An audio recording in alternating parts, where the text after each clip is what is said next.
Ya, saya ingin menyapa dulu speaker ketiga kita, Mas Emil Dardak. Apakah sudah hadir di sini, Mas Wagub? Ya, sudah. Selamat pagi, terima kasih atas waktunya. Saya tahu waktu Anda sudah banyak. Kita sedang bicara banyak tentang leadership. Saya segera serahkan waktunya kepada Mas Emil untuk segera berbagi. Silakan, Mas Emil. Baik, Assalamualaikum warahmatullahi wabarakatuh. Waalaikumsalam. Selamat pagi, salam sejahtera untuk kita semua. Jadi menarik ini, saya bicara mengenai leadership dalam konteks bisnis, tapi saya sebenarnya bukan orang bisnis. Tapi saya lihat ini banyak peserta dari Jawa Timur yang ikut conference ini, jadi harapan saya dengan menyampaikan sedikit materi di sini, saya bisa menyamakan frekuensi lah dengan rekan-rekan sekalian yang punya passion dalam membangun capability leadership di bidang bisnis. Jadi saya justru ingin bicara lebih kepada garis besar untuk Jawa Timur, apa sih yang kita envision untuk masa depan Jawa Timur, apa yang kita butuhkan dari business leaders di Jawa Timur. Karena materi yang udah disiapin buat saya agak lebih fokus ke leadership di public sector. Ya nanti saya akan nyentuh itu. Tapi saya ingin bicara sedikit dulu bahwa sekarang landscape bisnis sudah banyak sekali berubah, gitu ya. Jadi formula-formula yang ada, kita selalu ngejar gitu ya di dalam berbagai macam business forum dan sebagainya, semacam recipe for success, formula of success dan sebagainya gitu. Padahal di sisi lain landscape-nya udah berubah banget gitu. Artinya apa strategi yang dulu mungkin bekerja, mungkin hari ini sudah tidak lagi berlaku. Dan tapi bukan berarti apa yang menjadi pengalaman dulu dari berbagai tokoh-tokoh bisnis itu menjadi irrelevan gitu. Tapi kita jangan kemudian berusaha mengemulate. Emulate itu mengcopy, tapi kita berusaha menggali spiritnya gitu ya. Nah ini misalnya di bulan kemerdekaan nih sekarang 17 Agustus. Banyak orang yang menunjukkan rasa cinta kepada Bung Karno dengan meniru-niru caranya beliau ngomong atau diksi kata-kata yang digunakan. Itu bagus dalam konteks romantikanya. Tetapi manakala kita bicara mengenai seorang Bung Karno, seandainya dia lahir di era milenial, apakah kemudian beliau akan punya kata-kata yang persis sama dengan apa yang disampaikan di era sebelumnya? Belum tentu. Yang kita ambil itu bukan abunya lah istilahnya teman-teman saya yang pergerakan suka ngomong, tapi semangatnya. Nah ini sama, bahwa kalau kita berusaha melihat leadership dari tokoh-tokoh baik tadi, Pak Brandon menarik sekali gitu ya, bagaimana beliau bersama Pak Khairul Tanjung berusaha membangun sebuah business empire yang hari ini menjadi one of the largest di Indonesia. Kemudian banyak sekali tokoh-tokoh bisnis dalam maupun luar negeri gitu ya. Kemudian di luar negeri orang seperti Donald Trump punya gayanya sendiri dengan Art of the Deal bukunya, terus ada CEO dari Fortune 500 companies, mereka juga punya formulanya sendiri. Itu menurut saya masih sangat relevan. Tetapi ingat gitu, yang kita ambil itu bukan mencari semacam formulanya. Kalau begini harus gimana, kalau begini harus gimana, bukan begitu. Tetapi coba lihat bagaimana mentalitasnya waktu dihadapkan dengan kondisi yang sulit gitu. Bagaimana suasana batinnya waktu mengambil resiko. Ya, contohnya misalnya Warren Buffett. Dulu dia bilang, saya dulu ngambil opportunity, waktu itu saya Amex jatuh lah sahamnya, entah karena apa waktu itu ya. Pokoknya sehingga sahamnya jatuh.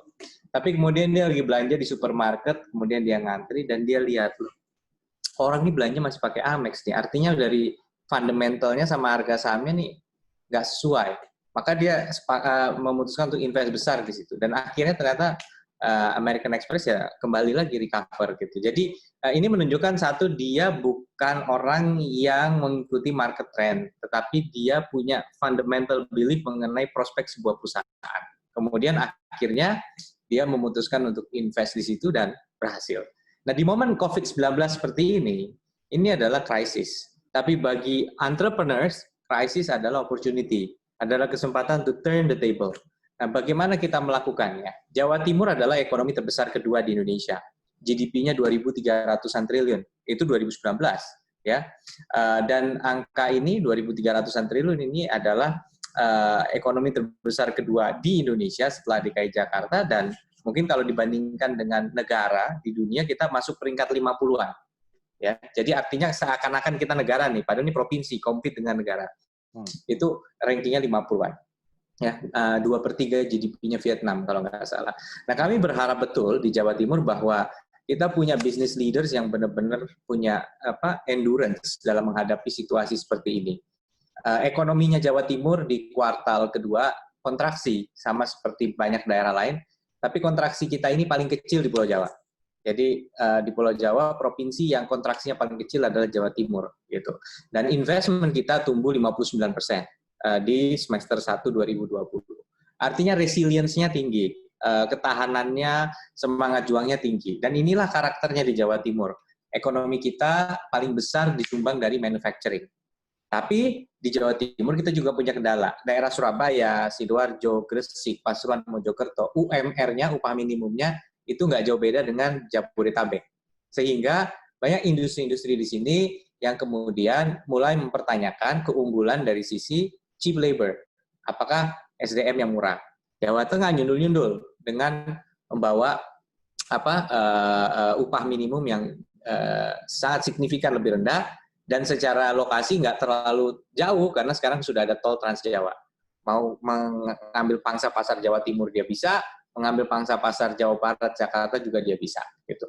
Nah sehingga kami harus menggali keunggulan baru. Ya, bagaimana kemudian kita bertransformasi menjadi sebuah manufacturing destination yang bukan dihargai hanya karena SDM-nya, upahnya rendah. Nah inilah yang kemudian Ibu Gubernur dan kami kemudian menyambut sebuah uluran tangan dari Presiden Joko Widodo untuk mencari landscape ekonomi Jawa Timur ke depan.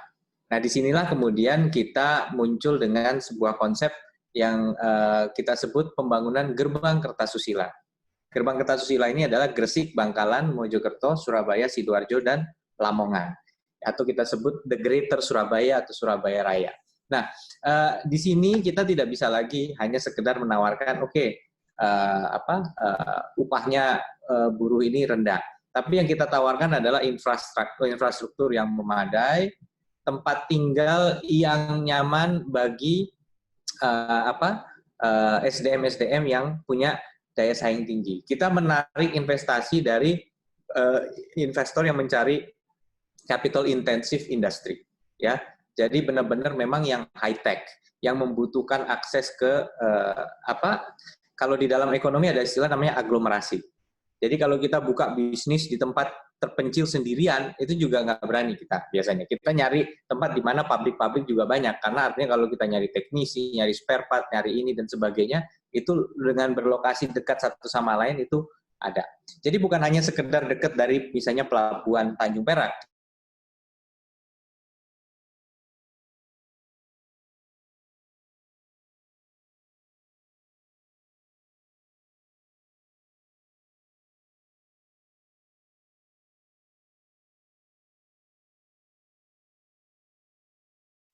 Oke, thank you. Ini Mas Edi, speakers kita yang keempat nanti sambil nunggu Mas Wagub join lagi. Mas, kalau dari Suara Surabaya kan juga banyak memonitor perkembangan provinsi, perkembangan kota gitu ya. Apakah sejalan dengan apa yang disampaikan oleh Mas Wagub tadi? Dan seperti apa kondisi kalau Anda melihat dari segi global provinsi ini dan kota ini pada khususnya? Ya teman-teman yang di kota lain mungkin juga bisa sambil belajar dengan situasi yang ada. Ya memang seperti yang dikatakan oleh Mas Emil, karena memang beliau baru ngomong pada sisi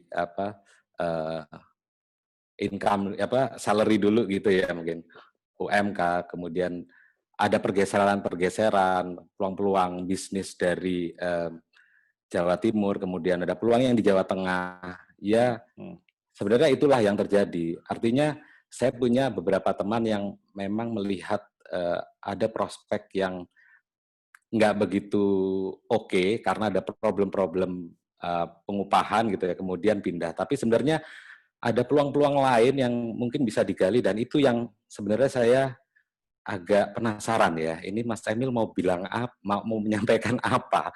Cuma saya yang keputus ini. Ya. Itu yang sebenarnya kita tunggu juga gitu ya. Seperti Surabaya, ini kan memang ininya mais ya, basicnya yang ditawarkan kepada investor itu adalah mais. Nah, ini benar-benar terpukul sektor-sektor di industri ini, termasuk memang di industri media. Industri media itu juga terkena pukulan yang sangat berat sebenarnya sejak mulai 2018 sampai dengan akhir 2019 itu kan disruption, terutama untuk media konvensional, disruptionnya sangat terasa.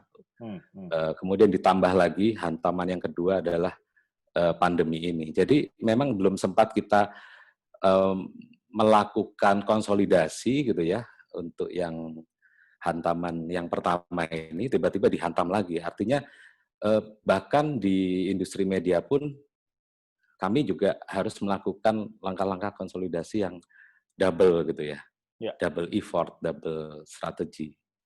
Dan ini kita masih on proses. Terus terang kita masih belum tahu ya apakah cara-cara yang kita coba ini berhasil. Kita belum dapat ukuran. Tapi saya yakin semuanya juga mengalami hal yang sama. Kita sama-sama saling coba, saling ukur gitu ya.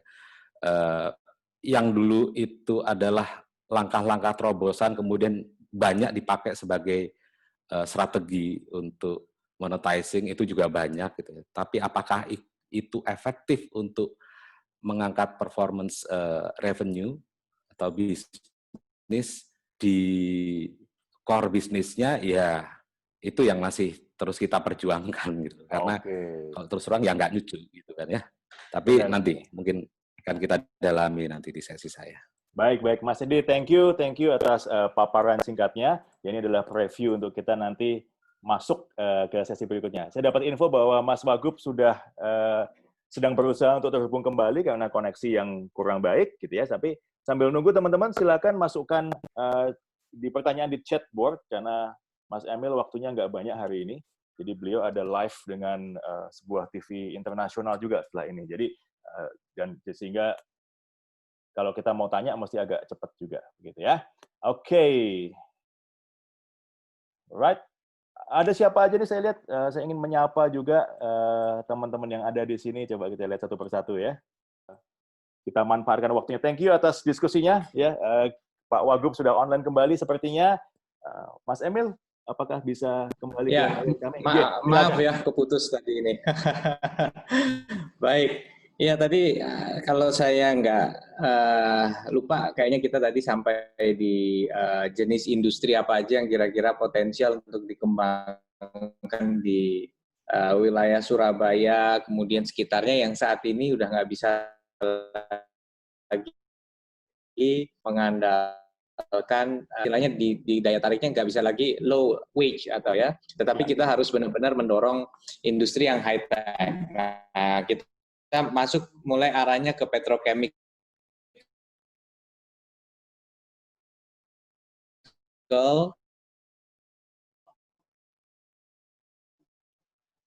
pharmaceuticals, tentunya yang arahnya ini adalah istilahnya lebih mengedepankan padat karya sehingga dia butuh upah SDM yang lebih kompetitif. Ini arahnya ini dari segmen tol Trans Jawa, Surabaya Solo, tepatnya dari Kertosono sampai ke Ngawi. Di sana itu yang kita ingin kembangkan sebagai industri padat karya. Nah, balik lagi, jadi dengan peraturan presiden yang dibuat khusus untuk percepatan pembangunan Jawa Timur, salah satunya adalah di Surabaya. Karena kita mendorong hal-hal yang sangat basic seperti jangan sampai ada banjir, ya, karena langganan banjir itu di Bengawan Solo dan di misalnya. Jadi kita fokus investasi kita adalah penanganan banjir di 2 sungai besar ini, ya. Kita fokus ke water retention reservoir misalnya di Jabung, kemudian bagaimana kita melakukan normalisasi, membuat gerbang untuk bisa mengalirkan air ke laut, kita sebut sebagai floodgate atau floodway. Begitu pula di Kali Lamong kita mencoba melakukan kombinasi antara normalisasi dan pemasangan tanggul misalnya. Kita bicara mengenai jejaring jalan tol. Kita bicara juga mengenai gas karena ada penurunan produk produktivitas ya kita harus compensate itu ada dua, satu pengembangan jaringan gas di Bojonegoro ya sumur gas, satu lagi kita membuat receiver gas di wilayah Gresik ya dan Surabaya.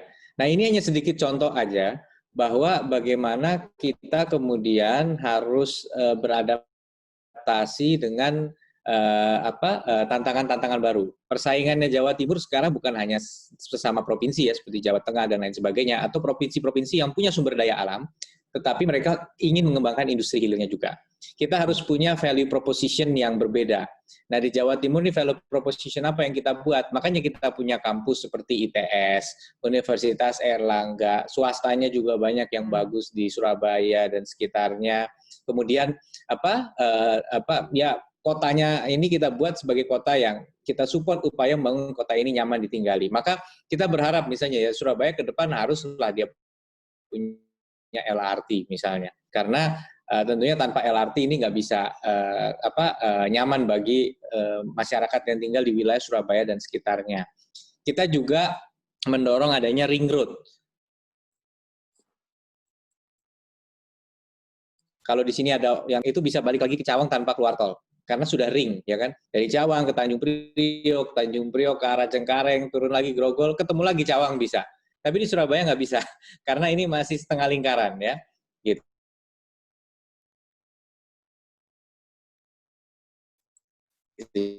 Jadi, nah sehingga apa yang terjadi? Ring barat. Nah kita ingin mengembangkan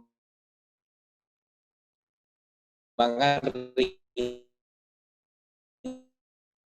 timurnya. Gitu. Jadi kami berharap sebagai akan melirik juga bisnisnya untuk beroperasi di Jawa Timur, ya. Apakah itu misalnya jejaring restoran, retail, bahkan juga mungkin manufacturing itu biasanya dia juga akan mengincar pangsa pasar di Jawa Timur. Penduduknya 40 juta, ya kan? Jadi banyak sekali. Kita bandingkan Malaysia negara penduduknya 30 juta. Ini Jawa Timur 40 juta. Nah, jadi ini potensi yang besar yang saya harap kita nggak kemudian discourage hanya karena terjadi pandemi COVID-19. Mungkin masuk ke paparan, coba share screen. Saya nggak akan terlalu lama di sini dalam paparannya, karena tadi sebagian sudah saya share. Ya. Nah, sekarang kita bicara mengenai leadership sebagai game changers. Artinya harus ada transformatif leadership. Seseorang yang berani mengajak orang lain keluar dari zona nyaman. Nah ini membangun culture seperti ini di birokrasi lebih sulit lagi gitu ya, karena birokrasi adalah lifetime employment, mereka ada sebelum kita datang, mereka akan tetap ada setelah kita pergi. Bagi kami ya, bagi pemimpin politik kemungkinan besar seperti itu. Nah oleh karena itu ini adalah sesuatu yang sangat menantang bagaimana kita kemudian membangun semangat untuk berubah di kalangan aparatur sipil negara. Lanjut. Nah sekarang kalau kita melihat untuk membangun daerah, kalau jadi kepala daerah itu ada dua, kita memimpin birokrasi, artinya kita memimpin ASN, tapi kita juga memimpin masyarakat, ya. Artinya kita mengajak masyarakat, kita harapkan mereka jalan kemana. Kayak saya hadir di sini sekarang, ya. Ini adalah bagian dari saya bersentuhan, bersilaturahmi, menyamakan frekuensi dengan pelaku-pelaku bisnis baik di Jawa Timur maupun di luar Jawa Timur, sehingga kita ini punya pemahaman yang sama. Nah, kepemimpinan daerah harus bisa menggerakkan dua elemen ini. Memimpin birokrasi melalui sistem, memimpin masyarakat tentunya melalui inspirasi, melalui kebijakan, melalui kehadiran. Gitu. Nah, inilah yang kemudian menjadi tantangan kita, bagaimana kemudian pemerintah itu tidak orang kalau di luar pemerintah nganggap pemerintah itu superpower lah ya, apa aja terserah pemerintah. Padahal nggak juga, karena kita negara hukum, tentunya banyak keterbatasan yang pemerintah miliki. Pertama, keterbatasan anggaran. Kedua juga kebijakan nggak serta-merta saya mau begini, nutup jalan, nggak bisa pemerintah sembarangan nutup jalan. Ada lagi aturannya, memutuskan jalan ditutup. Ya, pemerintah membangun sesuatu, yang nggak bisa sembarangan bangun, ada lagi aturannya mengenai AMDAL, aturan lingkungan, dan sebagainya. Jadi, di sinilah makanya kemudian kita harus benar-benar bisa mengelola pemerintahan ini dengan jangan fokus apa yang kita nggak punya. Nah, gitu. Kita coba mencari bagaimana caranya meleverage. Apalagi di tengah pandemi COVID-19, anggaran ini makin menyusut. Ya. sehingga harus ada kreativitas dalam pemerintah melakukan intervensi kepada pembangunan. Lanjut.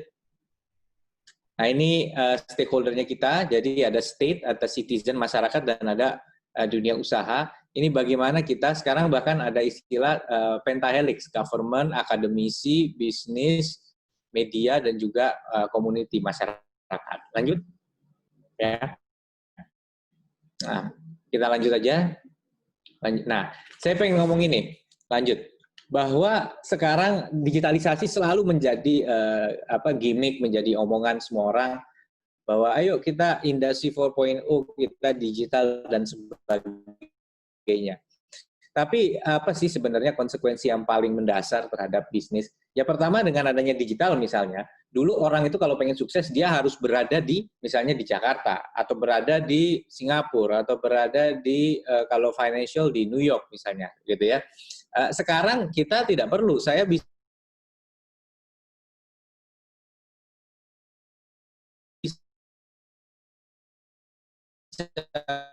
menghadiri seminar ini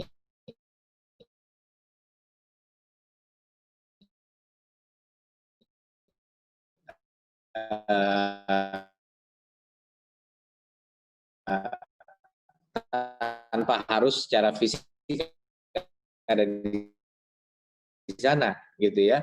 Karena kita akan kemudian itu bagaimana melalui cloud ya, melalui online storage misalnya, kolaborasi langsung secara digital dan sebagainya, transaksi secara cashless, e-commerce ini meningkat, kita bisa memperluas penetrasi market kita gitu. Nah, jadi ini adalah enforce, terpaksa kita menerima disruption ini. Kalau sebelum Covid kita ngomong disruption, tapi kita sebenarnya nggak terlalu menerapkan. Tetap aja yang namanya pertemuan harus ketemu langsung, ya kan? Yang namanya seminar ya seminar langsung. Yang namanya meeting langsung. Yang namanya bisnis ya transaksinya offline gitu. Sekarang kita harus bisa lakukan ini. Nah, bayangkan, tapi dari analog living ya, jadi yang tadinya misalnya generasi-generasi, dan kita sekarang tertarik ngomong bagaimana perilaku generasi milenial, bagaimana memimpin generasi milenial. Ini juga menjadi tantangan bagi business leaders. Gimana sih generasi milenial sekarang? Orang selalu bilang generasi milenial gampang galau, bosenan, ya. Kemudian juga generasi milenial ini ya selalu berubah-ubah gitu. Nah, ini menjadi menarik karena sebenarnya kalau kita mengambil perspektif yang berbeda. Jadi kalau kita runut sejarahnya, generasi milenial ini tidak terlalu merasakan rasanya hidup analog. Mereka digital. Kalau di analog dulu, kalau kita mau ambil gambar pakai two-style, pakai kamera, itu kita roll filmnya antara 36 itu udah banyak tuh ya. Ada isi 24, ada isi 36. Satu foto aja gagal udah rugi tuh. Ya kan, karena roll film itu berapa harganya. Kalau kita nggak jeli, satu film itu bisa salah itu. Kalau rusak semua afdruknya, ya sudah, rusak semua fotonya. Maka orang akan berusaha perfeksionis mengambil setiap gambar. Tapi coba sekarang kalau pakai digital kamera, udah jepret-jepret salah delete, gampang. Nah, ini tentunya hanya sekelumit contoh bagaimana ini secara bawah sadar mempengaruhi juga milenial, generasi milenial tidak terlalu tertarik pada sesuatu yang terlalu banyak mengeluarkan effort yang nggak perlu gitu ya. Artinya selama bisa dipermudah, kenapa harus dipersulit gitu ya? Kenapa? Nah, ini kemudian membuat orang berpikir, oh, anak milenial maunya yang instan, ya kan? Bosenan dan sebagainya. Tapi coba kita balik gitu, bahwa sebenarnya generasi milenial ini bukan bosenan, tapi mereka kreatif, berani, ya. Bukannya kita generasi milenial ini pelin-pelan, tetapi dia justru berani ngambil resiko, ya. Bukannya dia ini nggak sabaran tapi gesit. Nah, manakala perspektif ini diambil, kita bisa memperkuat daya saing dari generasi milenial. Lanjut. Jadi kembali lagi ke konteks pemerintahan, ya. Makanya saya banyak yang nanya juga ke saya, kalau saya bukan nanya bagaimana memimpin milenial, tapi bagaimana rasanya jadi pemimpin yang timnya atau anak buahnya mungkin usianya hampir 2 kali lipat kita misalnya gitu ya. Nah, ini saya sampaikan bahwa memang konsep sekarang, kalau tadi Pak Brandon bilang pemimpin kaku dan ini, kalau sekarang pemimpin ini harus bisa menggerakkan, ya. Jadi nggak bisa kemudian kita hanya menyuruh, tapi kita harus bisa membangun trust. Ya, artinya kalau begitu kita ngomong strategi, saya selalu terbuka. Ya, saya bilang kepada tim saya, kalau misalnya saya habis minta sesuatu, saya akan tanya, dia setuju atau enggak. Dan tiap kali saya lihat mukanya ragu, itu dengan halus saya akan pastikan, kayaknya masih nggak yakin. Apa kira-kira penyebabnya? Gitu. Jadi saya nggak mau menjadi pemimpin yang kemudian hari ini saya harus jadi yang paling pintar yang ngasih tahu, kemudian orang harus jalanin, nggak begitu. Tetapi ini pemimpin ini adalah sebuah ruang untuk adanya fasilitasi kreativitas. Jadi kita harus membangun sebuah ekosistem kreativitas. Ada satu tokoh yang saya kagumi ya, namanya Simon Sinek, dia seorang motivator dari Amerika. Dia bilang kuncinya pemimpin itu ngomong paling terakhir, kayak kepala suku Indian dia bilang. Jadi biarkan orang itu ngomong dulu semua, baru kita di ujung gitu. Jadi jangan kita udah ngomong panjang lebar ya, pengarahan dari dari pimpinan gitu ya, pengarahan selama 1 jam lebih gitu. Terus akhirnya orang yang ikut rapat duduk di situ, mereka nggak ngomong. Kalau sekarang kalau mau ngasih pengarahan kayak gitu, tinggal putar video aja selesai. Ngapain orang harus dikumpulin jauh-jauh? Ya kan?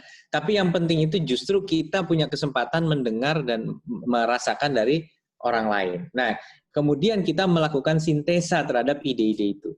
Jadi brainstorming proses ini menjadi penting. Maka saya paling nggak suka sama rapat besar gitu, yang isinya 40 orang. Akhirnya orang detach dari rapat itu menurut saya.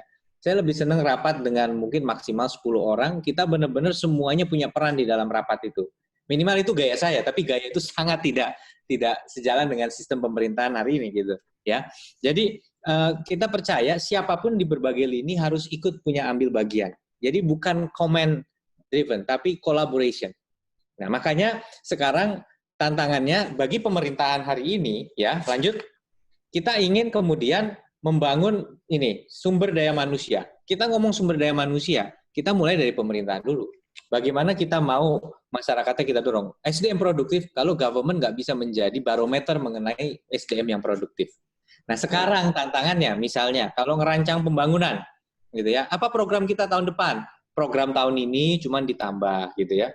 Ya, lihat ini. Jadi, kadang-kadang ini tipikal pola pikir pemerintah nih ya. Tapi ini yang kita pakai sih, karena memang secara aturan, mau nggak mau kita harus begini. Coba lihat, pemenuhan sumber daya manusia. Tahun 2020 peningkatan kualitas sumber daya manusia. Tahun 2021 peningkatan dan pemerataan kualitas. 2022 penguatan sumber daya manusia. Come on, lihat. Ini typical thinking process di government. Saking dipaksa kita teratur, kita disuruh memprediksi dengan akurat apa yang akan terjadi 5 tahun ke depan. Dinamika, ruang untuk itu enggak ada. Karena memang secara hakikat pemerintahan, secara undang-undang, peraturan sistem perencanaan, mau nggak mau memang harus begini. Kalau melihat sekilas mungkin kita ketawa ya, ini cuma tahun 2019 pemenuhan, ini peningkatan kualitas. Tapi keteraturan jenjang itu adalah obsesi dari sistem birokrasi kita di pemerintahan. Ini juga untuk bisnis leader harus paham bagaimana pemerintah berpikir gitu.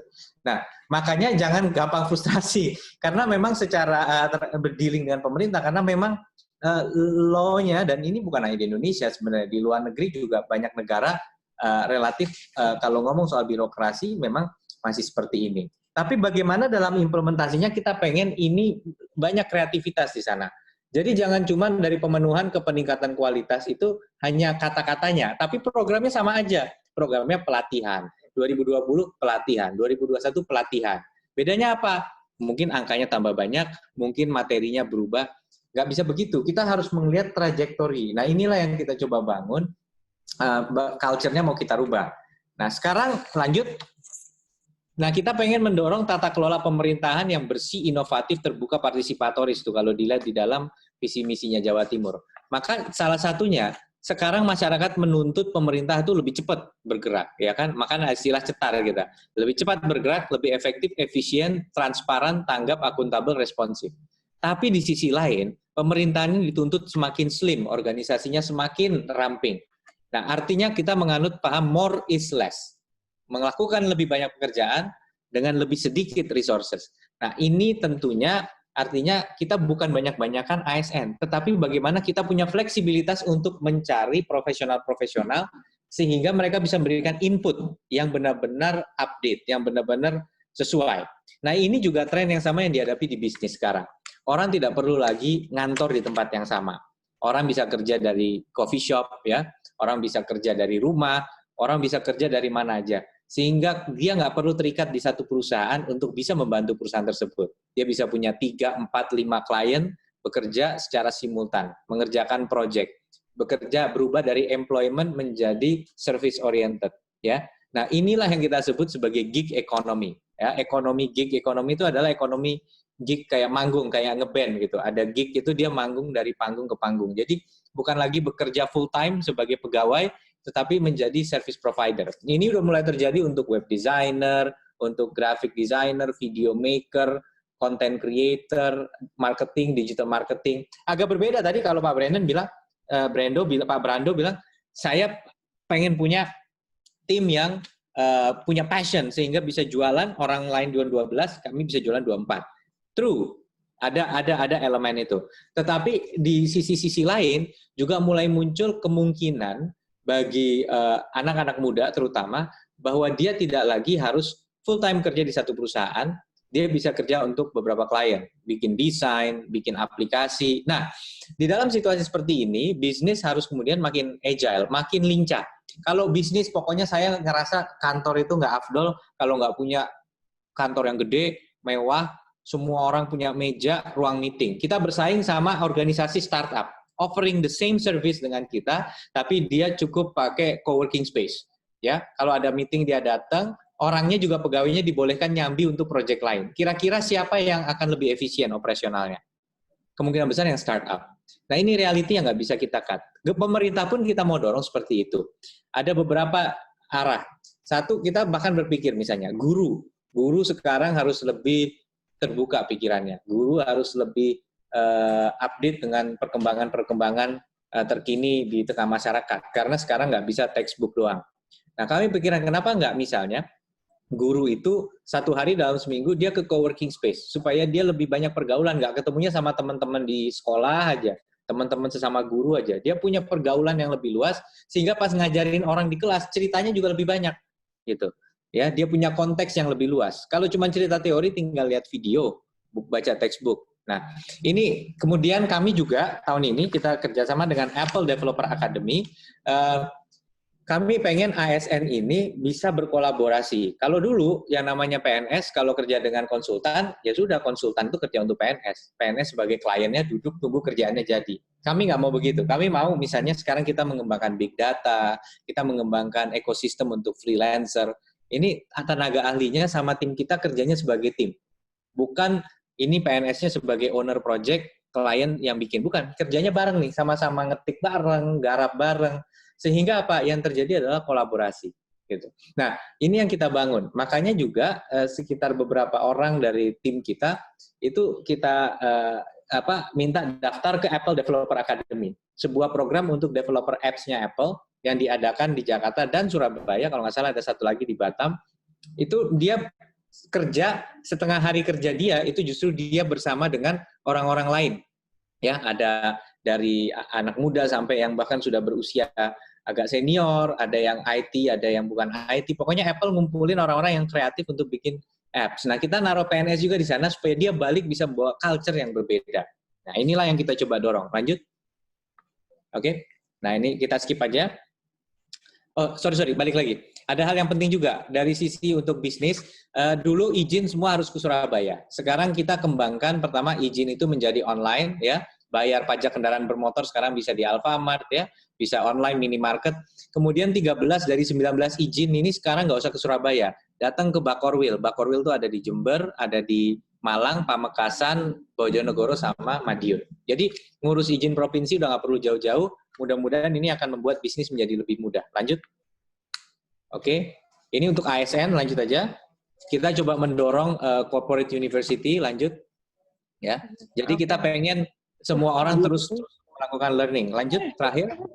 Nah, ini kita dengan Pak Renald Kasali, Prof. Renald Kasali, kita kerjasama, beliau punya rumah perubahan juga. Lanjut. Nah, ini beberapa hal yang kita discuss terakhir adalah, pertama, bagaimana seorang leader bisa punya kemampuan untuk mencari jalan keluar.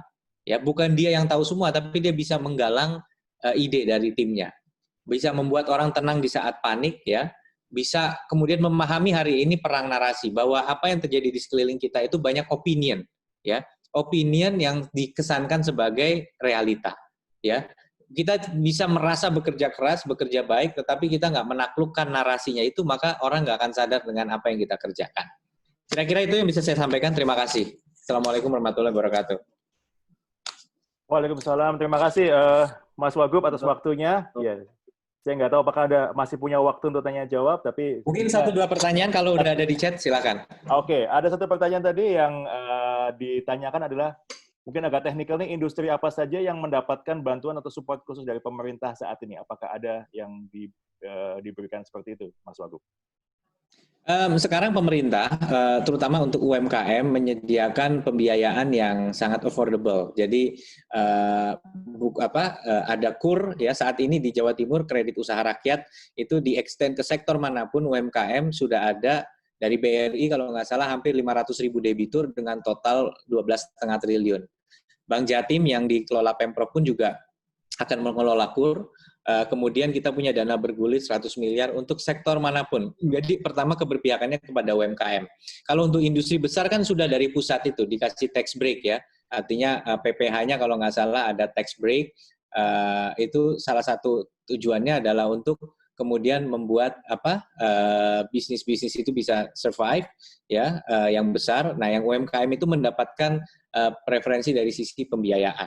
Nah, inilah yang menjadi dan satu lagi bahwa secara makro pemerintah sekarang jelas sekali strateginya ingin menggelontor uang ke konsumen supaya 60% dari GDP ini kan dari konsumsi, supaya kemudian ekonomi menggeliat. Makanya kemudian ada bantuan untuk UMKM, ada bantuan untuk pegawai di bawah 5 juta. Cuman saya sendiri pada posisi kita harus hati-hati kemudian dalam menyalurkannya, pastikan prioritasnya tetap kepada yang paling membutuhkan gitu. Ya. Oke, thank you. Ada satu usulan lagi mungkin dari Pak Suryo mengatakan kalau memungkinkan nggak kalau swasta mau bikin industri ada fasilitas khusus, misalnya bebas pajak 5 tahun dan seterusnya, tapi ada syarat-syaratnya sehingga ekonominya cepat bergerak dan tidak tergantung kepada bansos dari pemerintah. Ya, kalau kawasan sekarang kan kita juga bicara kawasan industri ya, karena kalau untuk pabrik yang besar-besar mereka lebih senang ada di kawasan industri selama kawasan industri ini kompetitif ya. Nah, saya ada informasi misalnya di beberapa kabupaten itu pemerintahnya sudah mulai mencoba memfasilitasi pengadaan lahan. Nanti aksesnya juga disinergikan dengan pembangunan infrastruktur pemerintah. Ini tujuannya supaya ada satu insentif bagi industri untuk berlokasi di tempat tersebut. Kalau tax break kalau nggak salah sudah jelas ada aturannya untuk investasi barang modal dan sebagainya diberikan banyak sekali keringanan pajak. Tapi di Jawa Timur juga ada KEK, Kawasan Ekonomi Khusus Singosari, misalnya di Malang. Siapapun yang datang invest di situ mendapatkan fasilitas tax break dan insentif fiskal, serta tentunya pemerintah juga ikut memfasilitasi segala aspek, baik izin dan sebagainya. Oke, good. Sambil nunggu pertanyaan lain, Mas Emil, dari saya ingin tahu dong, dengan banyak prestasi yang sudah dicapai oleh Mas Emil dalam usia muda ini, masih ada apa lagi sih yang ingin dicapai di kemudian hari? Karena saya belajar bahwa leaders itu selalu ingin meninggalkan legacy. So, apa legacy seorang Emil Dardak yang ingin Anda tinggalkan nantinya? Waduh, saya kalau personal, ya saya pikir pertama harus tetap integrity ya, gitu. Ya. Saya percaya bahwa bisnis itu tidak menghalalkan segala cara, ya. Dalam leadership apapun. Kita jangan jadi leader yang kemudian di depan menyalahkan tim gitu. Kita harus bisa menyampaikan bahwa ini responsibility kita bersama. Jadi ya legacy yang mau kita tinggalkan tadi adalah ya transformative leader ya. Jadi sekarang saya di satu sisi juga ini satu pengalaman yang sangat luar biasa bisa berada di Jawa Timur dalam kapasitas kepemimpinan saat ini di tengah pandemi COVID-19. Di mana orang semua berpolemik dengan teori yang sebenarnya saat ini nobody has any real experience menghadapi COVID-19. Mengukur mana yang lebih baik menangani pun saat ini terlalu dini, karena kita masih melihat long term picture-nya sebenarnya, ya kan? Negara-negara yang dikatakan lebih berhasil, sama-sama masih struggling secara kesejahteraan dan ekonomi. gitu. Jadi, tapi mengatakan ekonominya juga oke, tapi kasusnya banyak itu juga nggak pas gitu. Jadi dalam situasi seperti ini menjadi sangat menarik dan harus menjadi pemimpin yang legasinya yaitu mau mendengar. Artinya somebody who can make other people's life better. Ya, oke, good. Wah, luar biasa. Thank you, Mas Emil. Satu hal apa yang ingin, kan banyak jabatan yang Anda punya nih, banyak predikat Anda punya, baik dari seni, akademis, pemerintahan. Kalau boleh milih, mana yang paling Anda banggakan? Mana yang paling sulit didapatkan perjuangannya sehingga Anda bangga akan predikat yang Anda miliki itu? Ya, predikatnya. Ya karena dulu dapat istri perjuangan, ya predikat sebagai suami dan ayah itu cukup perjuangan dulu. Saya rasa beginilah, menurut saya kita jangan kemudian merasa bahwa saya ini kalau bukan wakil gubernur sudah bukan apa-apa lagi. Kayaknya sebenarnya kita ingin menjadi seseorang yang punya wisdom, orang yang kebajikan, ya, gitu. Kebajikan artinya wise, sehingga menurut saya seseorang yang wise itu akan tetap punya tempat tanpa jabatan sekalipun, gitu. Jabatan ini hanya 5 tahun dan kita nggak tahu gitu apakah kemudian secara prinsip untuk kemudian melanjutkan karir di sini akan tetap sejalan gitu dengan apa yang ingin kita capai, apakah challenge baru yang ingin kita lakukan, kontribusi nyata yang ingin kita lakukan harus melalui kapasitas ini. Jadi menurut saya yang akan dikenang orang itu bukan kedudukannya tapi karyanya gitu.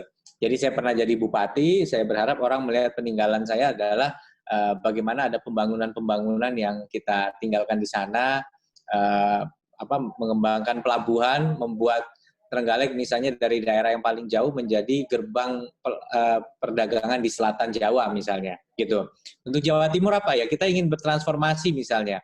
Nantinya ke depannya kita berharap bahwa ini akan menjadi satu ekonomi yang kemudian berhasil melalui challenging, fase yang sulit di mana kita beralih dari yang tadinya mengandalkan sumber daya manusia murah atau cheap labor ke arah daya saing infrastruktur, daya saing teknologi, daya saing SDM misalnya, gitu. Jadi dan ya selalu ada legacy yang ingin kita tinggalkan. Mungkin secara organisasi kita ingin meninggalkan sebuah organisasi yang didominasi oleh orang-orang yang sekarang punya drive to innovate, gitu ya. Bukan hanya tadi melanjutkan apa yang rutin aja, tetapi mereka punya keinginan untuk embracing digital economy, bisa berkolaborasi dengan berbagai elemen. Ya itu, mungkin dimanapun kita menjejakkan kaki, ada legacy yang berbeda-beda, tetapi selalu transformatif lah.